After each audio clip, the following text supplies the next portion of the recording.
তুমি কে, আমি কে, শিক্ষক শিক্ষক, এই স্লোগানে আজ শাহবাগ পুরো মুখরিত। তো আমি হঠাৎ শাহবাগে এসে পুরো থমকে দাঁড়ালাম, কারণ এখানের যাতায়াত করার রাস্তাগুলো সম্পূর্ণ বন্ধ এবং রাস্তাগুলোতে প্রচুর সংখ্যক মানুষ এখানে অবস্থান নিয়েছে।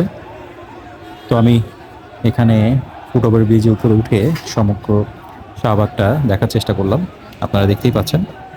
এরপর একটু জানার চেষ্টা করলাম যে কেন তারা এখানে উপস্থিত হয়েছে।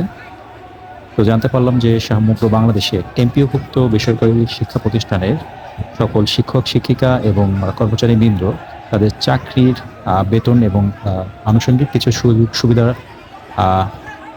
ন্যায্য দাবি দেওয়া আদায়ের জন্য তারা আসলে মূলত এখানে অবস্থান কর্মসূচি গ্রহণ করেছে। এবং আজই প্রথম নয়, গত 4 দিন যাবতই তারা বিভিন্ন জায়গায় এই কর্মসূচি পালন করে আসছে।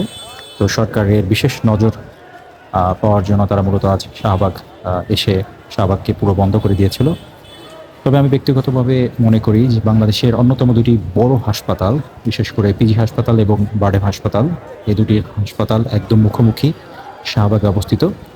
যে বা যারা যে কোনো রাজনৈতিক কর্মসূচি হোক অথবা অরাজনৈতিক কর্মসূচি বা দাবি দেওয়া হোক, যারা শাহবাগকে বন্ধ করে সরকারের দৃষ্টি আকর্ষণ করার চেষ্টা করে, তারা মূলত বাংলাদেশের অসুস্থ মানুষ সারা বাংলাদেশ থেকে যারা এই হাসপাতালগুলোতে আসে তাদেরকে প্রচণ্ড পরিমাণ কষ্ট দেয়। এটা যারা এখানে এই পরিস্থিতির শিকার না হবে তারা কখনোই বুঝতে পারবে না।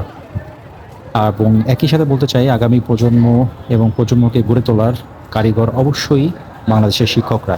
সুতরাং তাদের যদি ন্যায্য দাবি দেওয়া এটা হয়ে থাকে, তাহলে অনতিবিলম্বে রাষ্ট্রের উচিত তাদের এই দাবি দেওয়া পূরণ করে নেওয়া এবং তাদেরকে সম্মানের সাথে তাদের জীবন মান উন্নয়নে তাদের বেতন ভাতা বৃদ্ধি করা।